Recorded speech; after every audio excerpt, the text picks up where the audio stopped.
오늘 본문 50절에 이보다 더 큰 일을 보리라를 오늘 말씀의 제목으로 삼습니다. 이 말씀이 저와 여러분의 삶이 되기를 바랍니다. 세례 요한의 증언을 듣고 안드레와 요한이 예수님을 따르게 되고, 또 다시 그 두 사람의 증언을 듣고 시몬 베드로가 예수님을 만납니다. 그리고 그 이튿날이죠. 이번에는 예수님이 빌립을 만나 나를 따르라 이렇게 말씀하시는데요. 빌립이 안드레, 베드로 이 형제들과 같은 동네 사람이다, 오늘 44절이 말하고 있고, 또 성경을 찾아보면 안드레와 빌립은 항상 둘이 붙어서 이름이 나오는 걸 보면 빌립과 안드레가 아주 각별한 사이임을 알 수 있고, 또 빌립이 예수님을 만나게 된 것도 안드레와 연관이 있음을 짐작해 볼 수 있습니다. 그리고 오늘 빌립은 다시 나다나엘을 찾아가서 예수님을 증언하는데요, 예수님에 대한 이 증언의 사슬이 점점 더 확장되고 더 촘촘해져 가는 것을 보게 됩니다. 한 가지 흥미로운 것은 나를 따르라, 이 예수님의 말씀에 대한 어떤 빌립의 반응이 어땠는가, 성경이 기록하지 않고 곧바로 빌립이 나다나엘을 찾아가서 예수님을 증언하는 모습으로 넘어간다는 점입니다. 비록 빌립이 예수님을 따랐다 하는 그런 얘기는 나오지 않지만, 그가 예수님을 증언하는 모습을 통해서 성경은 이미 그가 예수님의 제자가 됐음을 보여주죠. 예수님을 따르는 것과 예수님을 증언하는 것이 분리될 수 없다는 얘기입니다. 예수님을 따르지 않고는 예수님을 증언할 수 없고, 예수님을 증언하지 않고는 그분을 따를 수 없음을 성경은 분명하게 밝힙니다. 사랑하는 우리 성도 여러분, 예수님을 따르는 저와 여러분의 삶 속에 그분을 증언하는 일이 점점 더 채워져 가기를 소망합니다. 빌립은 나다나엘에게 가서 모세가 율법에 기록했고 선지자들이 기록한 그분을 만났다 말합니다. 구약이 예언한 메시아를 찾았다 하는 얘기입니다. 그러면서 요셉의 아들 나사렛의 예수라고 구체적인 이름을 소개하는데요, 당시에는 예수라는 이름이 너무나 흔했고, 또 다른 남자들의 이름, 여자들의 이름들도 마찬가지였기 때문에 어디 출신이고 누구 아들인지를 밝히는 게 당시 관습입니다. 시몬, 요셉, 유다, 또 요한, 예수, 이런 순으로 당시에 이름이 흔했다고 합니다. 메시아를 찾았는데 그가 나사렛 출신이라는 말에 나다나엘의 관심이 급속히 식어지죠. 나사렛이 메시아와는 너무나 거리가 먼 그런 한적한 마을이기 때문입니다. 구약 성경은 물론이고 우리가 잘 아는 탈무드 같은 유대인들의 중요한 문헌 그 어디에도 이 나사렛은 단 한 번도 언급이 된 적이 없습니다. 만약에 예수님께서 나사렛에서 태어난 것이 아니라 어릴 때만 거기서 사시고 원래는 베들레헴에서 태어났다는 사실을 빌립이 알았고, 만약 그 이야기를 나다나엘에게 전했다고 하면은 아마 얘기가 달라졌을 겁니다. 유대인이라면 누구나 메시아가 베들레헴에서 태어날 거라는 미가 선지자의 예언을 다 알고 있었기 때문입니다. 근데 나사렛이라면 얘기가 다르죠. 종교적으로나 정치적으로 너무나 미미한 마을이었기 때문에 메시아와는 전혀 어울리지가 않습니다. 나사렛에서 무슨 선한 것이 날 수 있느냐, 충분히 납득이 가는 반응입니다. 그런데 빌립이 포기하진 않죠. 와서 보라 이렇게 말합니다. 와서 봐라. 말로는 내가 다 설명할 수가 없으니 직접 와서 한번 보라고 말합니다. 논리적으로 누군가에게 설명하고 설득해서 전도하기는 참 힘듭니다. 그렇죠, 여러분? 우리의 실력이 좀 부족해서이기도 하지만 애초에 사람은 설득이 돼서 믿는 존재가 아니기 때문입니다. 설득은 당하는데 마음은 더 강팍해져요. 그래, 네가 이겼다. 근데 난 안 간다. 이렇게 되잖아요. 그렇죠? 우리가 할 수 있는 일은 내가 그를 믿게 해야겠다 이런 의지가 아니라 그걸 내려놓고 그냥 다만 그들도 우리처럼 예수님을 한번 만날 수 있도록 돕고 증언할 뿐입니다. 와서 봐라 이런 말이 무색하지 않도록 나도 예수님을 만나고 경험해야 될 것이고, 그래도 와서 보라는 그 말에 한 번쯤은 마지못해 와서 볼 수밖에 없는 그런 진정성 있는 삶을 우리가 살아가면 족할 것입니다. 가서 봤더니 아무것도 없더라. 그런 교회, 그런 성도가 되면 큰일이죠. 안 믿는 사람 겨우 전도해서 교회 데려왔더니 뭐 와서 보니까 아무것도 없네.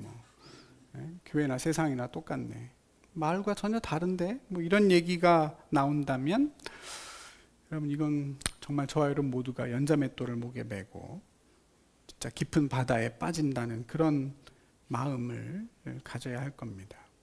여기 오면 정말로 예수님을 느끼고 만날 수 있는, 주님의 몸이라고 하잖아요. 주님의 몸을 만져볼 수 있는 그런 교회로 저와 여러분 모두가 함께 자라가야 할 줄로 믿습니다.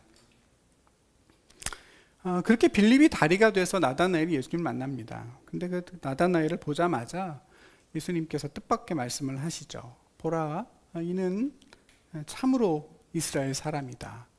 그 속에 간사한 것이 없다 말합니다.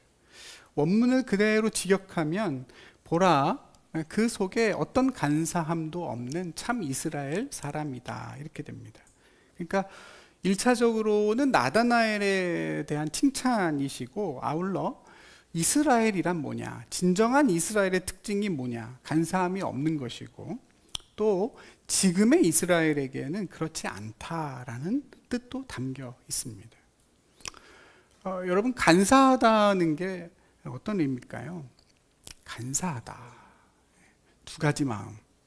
맞아요, 두 가지 마음입니다. 국어사전을 찾아보니까 자기의 이익을 위하여 나쁜 꾀를 부리는 등 마음이 바르지 않다, 이렇게 나옵니다. 간사함이라고 번역되어 있는 헬라어 돌로스를 사전에서 찾아봐도 똑같습니다. 속임수, 술수, 이런 기본적인 뜻에서 교활함, 이렇게 의미가 확장됩니다. 그러니까 두 마음이라고 했는데 겉으로는 아닌 척하면서 남을 속여서 자기 이익을 챙기는 걸 의미합니다. 간사하다, 간교하다, 이런 표현이 성경에 제일 먼저 나오는 곳은 창세기 3장입니다. 여호와 하나님이 지으신 들짐승 중에 가장 간교하더라. 누굴 가리키죠? 뱀, 사탄입니다. 아담과 하와를 하나님과 소외시키기 위해서 하나님의 말씀을 일부러 비틀고 왜곡하여 그들을 속이죠. 여러분, 참 무섭지 않습니까? 성경이 사탄의 속성으로 제일 먼저 밝히는 것이 간사함이라는 차원에서 사실 우리에게 이 간사함이라는 것이 얼마나 무서운 죄인가를 알 수 있습니다.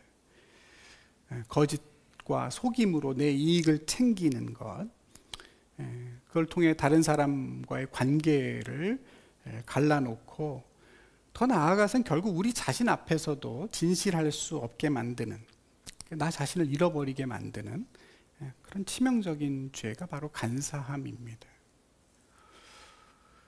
간사함 그러면 생각나는 성경의 인물이 있습니다.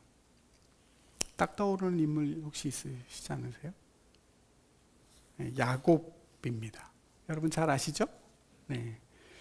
팥죽 한 그릇으로 형을 유혹해서 형이 가진 장자의 명분을 빼앗고, 눈이 어두워진 아버지 이삭을 속여서 그 마지막 죽음의 축복까지 다 가로챈 야곱. 그 야곱에 대해서 아버지 이삭이 그 형 에서에게 이렇게 말합니다. 내 아우 야곱이 와서 나를 속여 복을 빼앗아 갔다. 그때 속여라는 표현이 간사하게입니다. 네 동생 야곱이 간사하게 복을 빼앗았다. 나중에 그 표현을 히브리어를 지금의 헬라어로 바꿀 때에도 똑같이 오늘 본문에 간사함이 없다는 그 단어로 번역을 했습니다. 사실 야곱이라는 이름 그 자체가 넓게 보면 속인다는 뜻입니다. 다른 사람의 발꿈치를 잡다, 뒤에서 붙잡다, 속이다, 이런 의미예요. 야곱의 출생에 관한 얘기죠. 엄마 뱃속에서부터 형제가 막 싸우더니 아이 둘이 태어나는데 뒤에 나오는 동생이 형의 발꿈치를 잡고 나옵니다. 여러분, 이게 말이 그런 거지 진짜 그렇다고 생각해 보세요. 갓난아이 둘이 나오는데 뒤에 나오는 애가 형 발꿈치를 잡고 따라 나와요. 부모가 얼마나 놀랐을까요? 아, 얘 이거 지독하다, 얘 이거 보통 아니겠다, 그러지 않았을까요? 그런 놀라움과 그런 걱정이 담겨져 있는 이름이 야곱입니다. 실제로 복을 받기 위해서라면 어떤 수단 방법을 가리지 않는 그 야곱의 치열한 인생과 그런 야곱을 기어이 이스라엘로 바꾸어 버리시려는 하나님의 치열함이 만나는 그런 모습이 인생 내내 펼쳐지게 됩니다. 그래서 사실 오늘 이 본문에 나오는 이 나다나엘을 향해 하신 주님의 말씀이 의미심장하죠. 네 속에 간사함이 없다. 너는 참 이스라엘이다. 야곱을 생각하게 하죠? 네, 야곱을 염두에 두신 얘기예요. 단지 나다나엘이 지금까지 어떤 삶을 살아왔는지에 대한 얘기만이 아니라 야곱이 변해서 된 이스라엘에 대한 이야기자, 예수님을 통해서 새롭게 창조될 새로운 이스라엘의 모습에 대해서 말씀해 주시는 그런 장면입니다. 내가 더 많은 복을 받기 위해서 남을 이겨야만 하고 또 남을 이기기 위해서 남을 속여야만 하는 그런 야곱의 삶이 아니라 내가 너를 모든 사람의 복으로 불렀다. 너 때문에 사람들이 복을 받을 거다. 그렇게 우리를 부르시는 하나님을 좀 더 신뢰하고 진실하고 겸손하게 하나님 앞에서 살아가는 그런 이스라엘의 삶에 대한 그런 이야기입니다. 예수님께 직접 이런 칭찬을 들었으니까 나다나엘의 기분이 좋았겠죠? 예수님이 나한테 누가 처음 보는데 간사함이 없다. 한편으로는 놀라기도 했을 것이고 처음 만나는 자리에서 자신의 어떤 성품, 인격에 대한 얘기를 하시니까 당황스럽기도 합니다. 그래서 여쭤보죠. 어떻게 나를 아십니까? 빌립이 너를 부르기 전에 네가 무화과 나무 아래에 있을 때 내가 너를 이미 보았다. 무화과 나무 아래에 있을 때 내가 너를 봤다. 지나가다가 우연히 너 무화과 나무 아래에 있는 거 내가 봤어. 이런 뜻은 아니겠죠? 그랬다면 나다나엘의 태도가 180도 달라지지 않았을 겁니다. 거기서 뭔가 나다나엘에게 특별한 일이 있었다는 뜻입니다.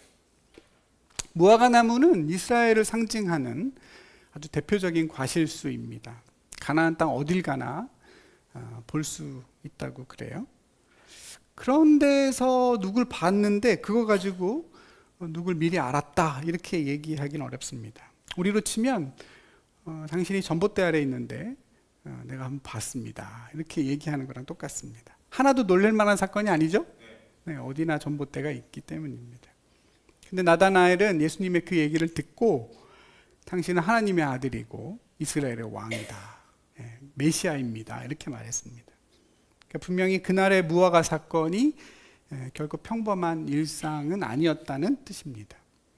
나다나엘의 인생에 정말 중요하고 결정적인 순간을 예수님이 보셨다는 뜻이고, 나다나엘이 예수님을 찾아오기 전부터 주님이 나다나엘을 알고 계셨다는 뜻입니다.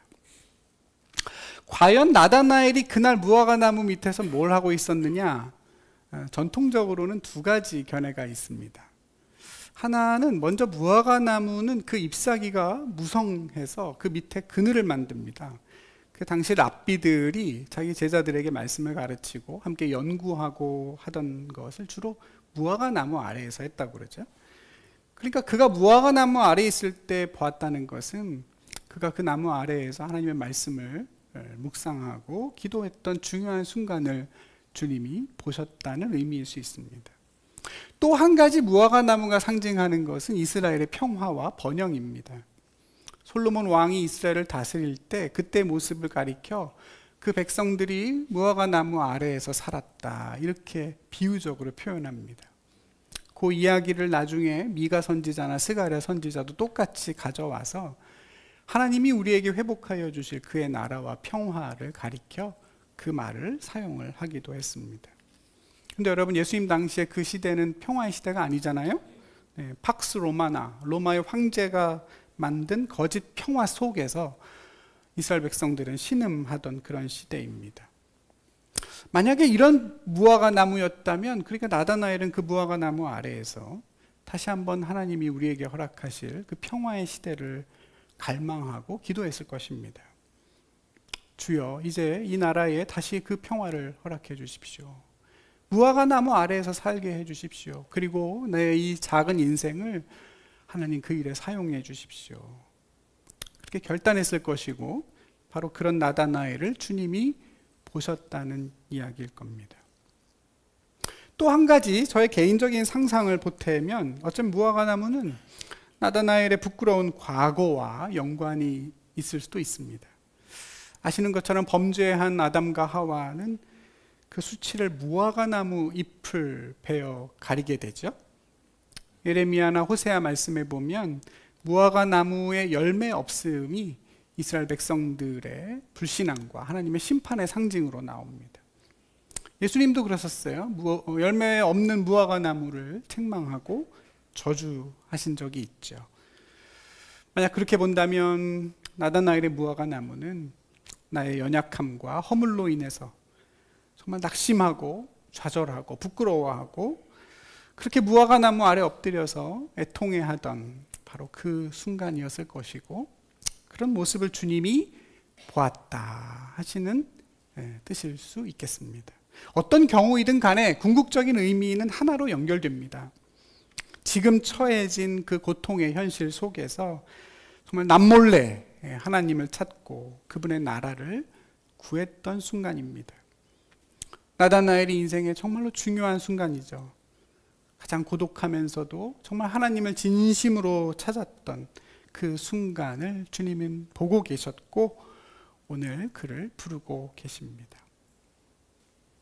어떻습니까, 여러분? 여러분에게는 어떤 때가 무화과나무 아래였습니까? 만약 누군가 찾아와 내가 너가 무화과나무 아래에 있을 때 너를 보았다 이렇게 말한다면, 아, 주님이시구나 이렇게 고백할 수밖에 없는 우리의 무화과나무 아래는 어디인가요? 하나님의 말씀을 듣고 내 삶을 돌이켰던 곳, 내가 정말 뜨거운 마음으로 그분의 나라를 갈망하고 내 삶을 드리기로 헌신하고 결단했던 자리. 그렇지만 내가 너무 연약하고 부족해서 정말 괴로워하고 애통할 수밖에 없었던 그 무화과나무 아래, 그때 우리를 주님이 보셨고 그래서 오늘 우리를 다시 한번 부르고 계시죠. 주님께서 내 무화과나무 아래를 알고 계신다는 것만큼 주님을 따르고 주님의 부르심을 살아내는데 큰 위로가 되는 일도 없을 것입니다. 나는 실패했구나, 나는 끝났구나, 이 현실이 어떻게 변할까, 그런 고민과 고통 속에도 내가 정말 잘하고 있나? 내가 주님 앞에 고백한 대로 잘 살아가고 있나? 아무 열매 없는 삶 이렇게 반복해도 되나? 우리 자신을 끊임없이 의심하게 될 때도 빌립아, 나다나엘아, 빌립이 너를 부르기 전에 내가 너를 보았고 너를 알았고 너를 택했다 하는 그 주님의 말씀이야말로 우리가 다시 한번 주님의 부르심을 쫓아 살아가게 하는 가장 큰 힘이 됩니다. 우리의 모든 것을 다 아시고 우리를 부르셨기 때문에 결국 그 뜻대로 우리를 인도하시고 그분이 완성하실 것이기 때문입니다. 저는 목사이지만 하나님이 왜 나를 목사로 부르셨나 이렇게 잘 이해가 안 될 때도 있습니다. 인격이나 능력이 부족한 것도 많고 사실 본성에도 안 맞는 거 아닌가 이렇게 생각할 때도 있습니다. 저는 타인의 삶에 대해 이렇게 간섭하고 이렇게 믿어라, 저렇게 믿어라, 저렇게 살아라 이런 얘기하는 걸 별로 좋아하지 않습니다. 그렇게 안 보이시겠지만 그런 걸 별로 이렇게 좋아하지 않아요. 내 코가 석잔데 다른 사람 신앙, 인생에 간섭하고 이런 거는 저의 본성에 맞지를 않습니다. 사람들 앞에 서서 이야기하는 거, 이것도 저에게는 엄청 큰 일입니다, 여러분. 전 지금도 떨려요. 그래서 사실 안 떨리는 척하는 기술만 늘었지 사실 엄청 떨립니다. 저는 남의 말을 듣는 걸 좋아하지 제 이야기를 다른 사람들에게 이렇게 공개적으로 하는 거 이게 잘 안 맞습니다. 다들 별로 믿지 않는 눈치이긴 한데 지난 주일에 예배가 다 끝나고 생일 파티가 끝나고 예준이하고 제가 대화를 하면서 제가 예준이한테 물어봤습니다. 예준아, 아까 생일 축하할 때 네 꿈이 뭐냐고 그럴 때 목사님하고 이렇게 얘기하듯이 말하면 됐잖아. 왜 그랬어? 그랬더니 예준이가 그래요. 사람들 앞에 나가면 말이 안 나와요. 그래서 제가 그랬어요. 그렇구나. 목사님도 그런데. 목사님도 사람 앞에 나가서 얘기하는 게 너무 무서워. 아니, 목사님은 맨날 앞에 나가서 얘기하시잖아요. 근데도 그래요? 목사라서 그냥 어쩔 수 없이 참고 하는 거야. 목사님도 어렸을 때 예준이처럼 사람들 앞에, 친구들 앞에 나가가지고 얘기하는 건 진짜 힘들었고, 실은 지금도 그래. 예준이가 그런 저를 안쓰럽게 참 힘들게 산다 이렇게 쳐다보는 것 같았어요. 근데 어쩝니까, 여러분? 제가 무화과 나무 아래 있을 때 주님이 저를 보셔버렸으니 말이에요. 부족한 우리 자신을 바라보는 게 아니라 그걸 아시고도 우리를 부르신 그 주님을 의지하며 살아가는 그것이 저와 여러분이 걸어가는 믿음의 삶인 줄로 믿습니다. 자기 가장 깊은 곳을 알고 계시는 예수님께 나다나엘이 놀라운 신앙의 고백을 합니다만, 예수님이 거기서 한 발 더 나가시죠. 야, 내가 너 무화과 나무 아래 있을 때 봤다고 믿는 거냐? 그건 아무것도 아니야. 그보다 더 큰 일을 네가 보게 될 거야. 이렇게 말씀하시고, 그 더 큰 일이 뭐인지도 알려주세요. 진실로 진실로 너희에게 이르노니. 갑자기 2인칭 복수가 되죠. 나다나엘만의 문제가 아니라 우리 모두의 문제인데, 더 큰 일이 뭐냐? 하늘이 열리고 하나님의 사자들이 오르락 내리락 하는 것을 보게 된다 말씀하십니다. 하늘이 열리고 하나님의 사자들이 오르락 내리락 하는 것을 본다는 게 무슨 뜻일까요? 이 말씀 역시 누구와 관련 있는 얘기예요? 이것도 야곱 얘기죠. 천재래요, 천재. 그러니까 사실 오늘 예수님이 나다나엘에게 하시는 이 이야기는 그러니까 전체적으로 야곱에 대해서 말하는 겁니다. 그 삶과 이렇게 딱 겹쳐져 있어서 단순히 나다나엘만의 문제가 아니라 야곱으로 대변되는 옛 이스라엘의 모습, 그리고 예수님을 통해서 새롭게 빚어지는 새 이스라엘, 참 이스라엘의 모습으로 이렇게 대비되는 그런 얘기입니다. 야곱 얘기를 좀 더 해야겠죠? 형이 가지고 있던 명분과 축복을 다 빼앗은 야곱은 형의 보복이 무서워 이제 고향을 떠나게 되죠. 외삼촌이 살고 있는 라반의 그 집으로 떠나게 됩니다. 가다가 길 위에서 해가 지고 길 위에 놓여 있는 돌 하나를 옆에 베고 누워서 노숙을 하게 됩니다. 그때 꿈을 꾸는데 땅에서부터 하늘까지 사다리가 연결되어 있고 천사들이 그 위로 막 왔다 갔다 하는 걸 보게 된 거예요. 이 사다리는 우리 사다리는 아니고, 여러분 옛날 신전이나 거대한 그 종교 시설의 계단 형태 있죠, 여러분? 그런 계단을 말하는 건데, 어쨌든 그런 사다리 위를 막 천사들이 왔다 갔다 하고 위에서 소리가 들려요.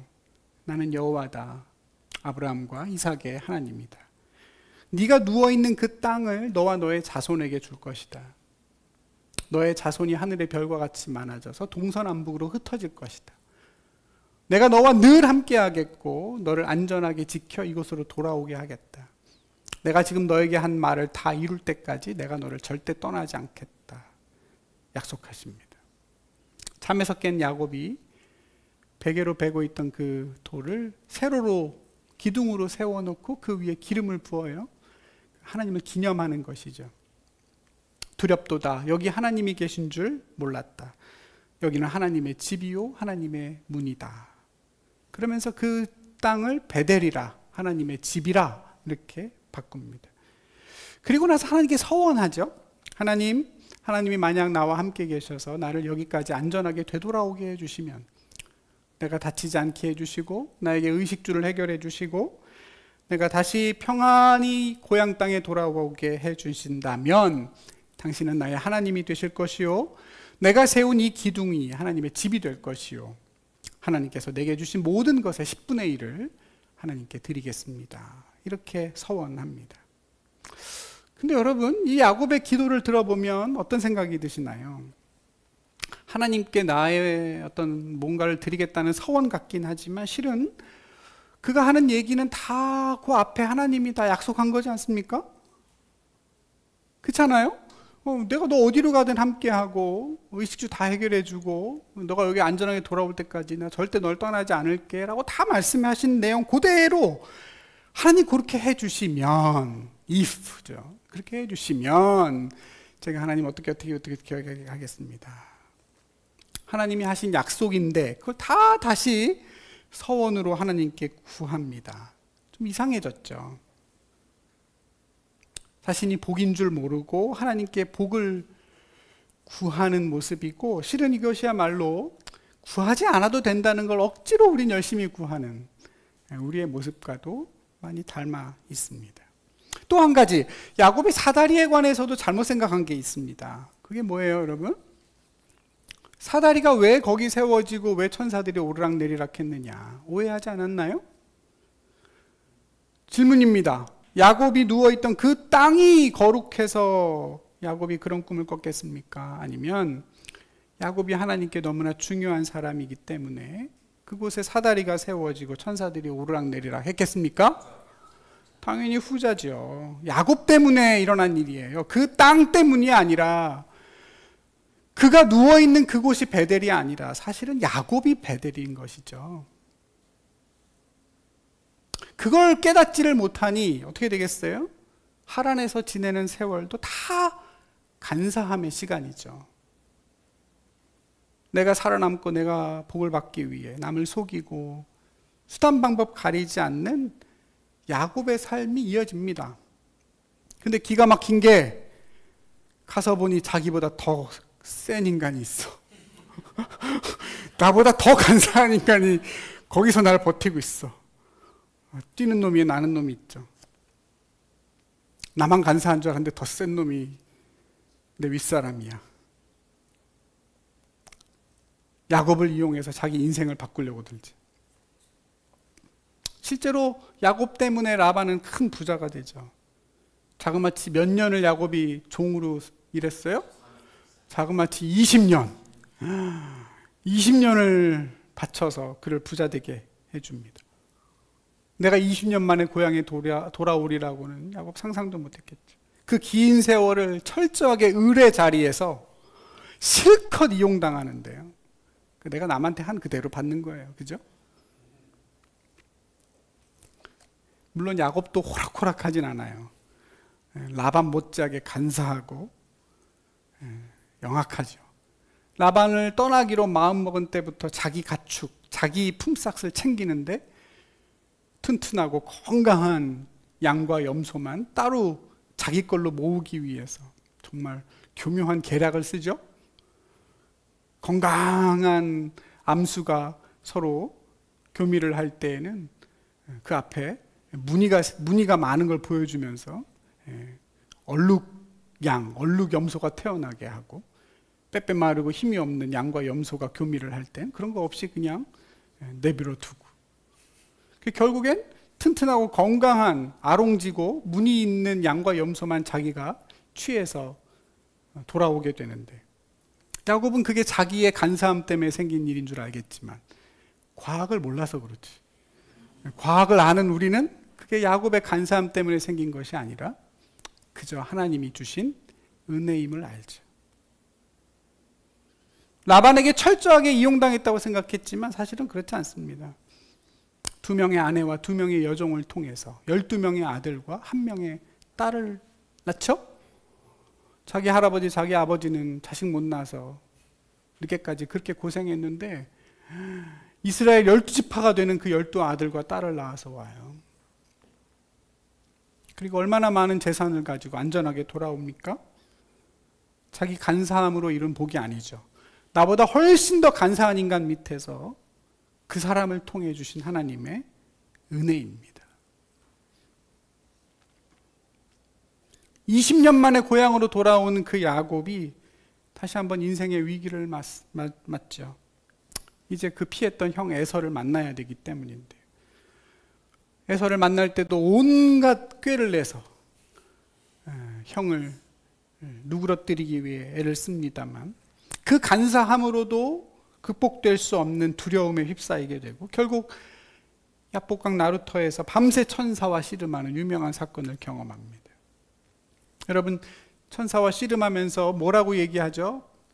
절대 보내주지 않잖아요. 동틀 때까지. 뭔 얘기해요? 나를 복을 달라. 나를 축복하기 전에는 못 간다. 그러니까 너무 똑같죠? 20년 전이나 하란에서나 지금이나 변함이 없어요. 오직 복을 받기 위해 씨름합니다. 내가 있는 여기 천사가 왜 있는지를 몰라요. 너무 이상하지 않습니까? 내가 가는 곳에 왜 이렇게 천사가 보이나? 왜 천사가 오르락내리락 하지? 하나님의 언약대로 나를 보호하고 나를 복이 되게 하시기 위한 하나님의 이름에도 불구하고 모릅니다. 그 세계가 안 보이는 거죠. 야곱에게는 열리지 않아요. 보고는 있지만 깨닫지를 못합니다. 남이 보지 못한 걸 보고 있고 남이 경험하지 못한 은혜를 많이 받아도 또 그 긴 연단의 20년 세월 속에서도 야곱은 여전히 복을 받는 씨름만 합니다. 복이 되는 씨름을 해본 적이 없어요. 하란에 있는 20년 세월 동안 야곱이 하나님을 기억하며 하나님, 이 돌 하나 다시 세워 당신을 기념합니다. 하나님을 향해 제단을 쌓거나 기도했다는 말이 성경에 단 한 번도 나오지 않죠. 내가 있는 거기에 하늘이 열리고 천사들이 오르락 내리락 한다는 사실을 전혀 모른 채로 오직 내 힘만으로, 내 간사함만으로 그 세월을 살아가려고 했다는 뜻입니다. 그런 야곱을 결국 하나님 어떻게 하시죠?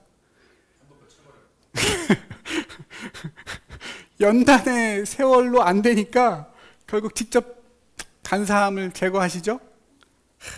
그의 허벅지 관절을 쳐서 그 뼈를 어긋나게 하십니다.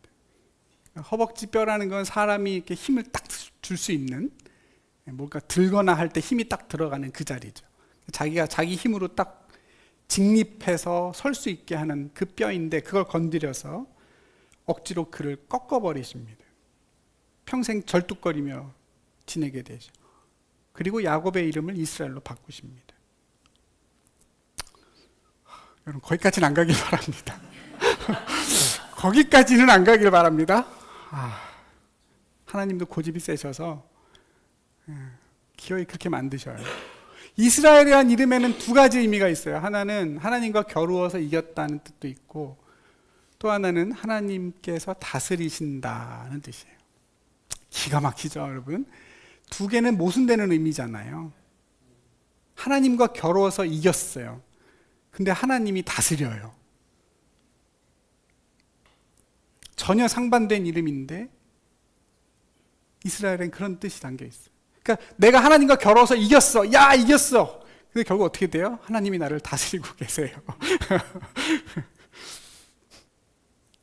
간사한 자, 속이는 자, 복을 붙잡는 자가 아니라 하나님께 붙들린 자, 하나님의 은혜로 사는 자라는 선언이에요.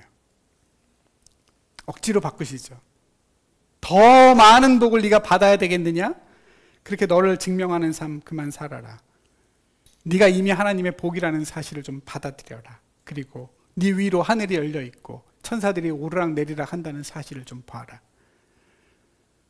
복을 얻으려고 씨름하지 말고 복이 되려고 씨름해라. 그래서 네가 하나님의 복이라는 사실을 증언하는 데까지 가봐라. 억지로 이스라엘로 만들어 가십니다. 오늘 예수님이 그런 맥락에서 나다나엘을 보시는 거예요. 네 마음에는 그런 간사함이 없다. 그리고 너가 앞으로 나를 따르며 맞이하게 될 운명이 무엇인지를 보여주셔요. 나다나엘이 예수님을 알기 전에 너 무화과나무 있을 때 내가 너 봤어. 그런 신비하고 위로가 되는 체험 그런 거 말고 하나님을 인격적으로 만났다. 뭐 그런 얘기 그만하고 그런 감탄 정도가 아니라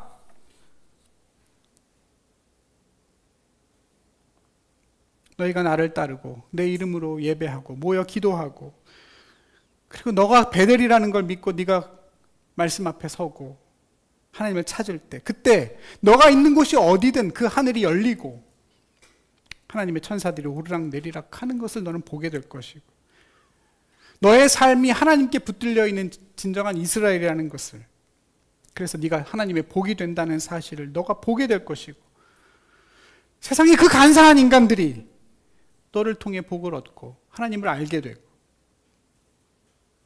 그래서 하늘에 있면 하나님의 나라가 너를 통해 이 땅에도 임하게 되는 것을 네가 목도할 것이다. 주님은 나다나엘에게, 그리고 오늘 우리에게 약속하고 계십니다. 사랑하는 우리 성도 여러분, 주님의 영이 머물고 계시는 저와 여러분의 몸과 삶이, 그것이야말로 다름 아닌 베델이요, 우리가 기도하는 그 자리마다, 우리가 모여 예배하는 그곳이 바로 하늘이 열려 천사들이 오르락 내리락 하는 곳임을 믿으실 수 있기를 바랍니다. 그걸 우리 눈으로 한 번만 볼 수 있다면 얼마나 좋을까요? 야곱처럼 꿈에서라도 한번 보여주시기를 바라봅니다만, 저와 여러분의 눈이 열려서 그러한 현실을, 우리의 삶의 모습을 직접 경험하고 보게 되기를 간절히 소망합니다. 저와 여러분을 하나님이 간사하지 않아도 되는 삶으로 부르셨다는 사실을 우리가 잊지 않기를 바랍니다. 여러분 믿으십니까? 간사하지 않아도 됩니다. 야, 이렇게 치열하고 이렇게 경쟁적인 사회, 이 세상 속에서 그걸 믿고 산다는 게 결코 쉽지 않죠. 그러나 간사한 자들의 계략 속에서도 하나님이 우리의 삶을 보존해 주시고, 오히려 그들이 우리를 통해 복을 받게 하실 것입니다. 부유하지 않아도 부유할 수 있습니다. 제가 발음이 좀 이상한가요, 여러분? 부유하지 않아도 부유할 수 있어요. 내가 많이 가지지 않아도 얼마든지 풍성히 누릴 수 있고, 얼마든지 많은 사람에게 부유하게 베풀 수 있습니다. 그 일을 여러분의 삶으로 늘 누리며 사시기를 축복합니다. 설교를 시작할 때 증언의 사슬에 대해서 얘기했습니다.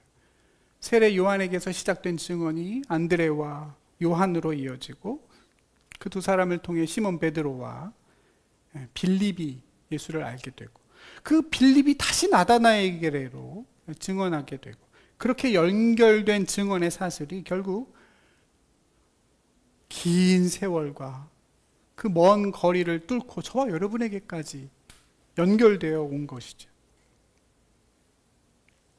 야곱의 간사함을 버리고 이스라엘의 부르심을 삶으로 받아들였던 그 수많은 증인들 때문에, 그 덕분에 저와 여러분이 그 증언의 사슬 끝 지점에 지금 와 있는 것입니다.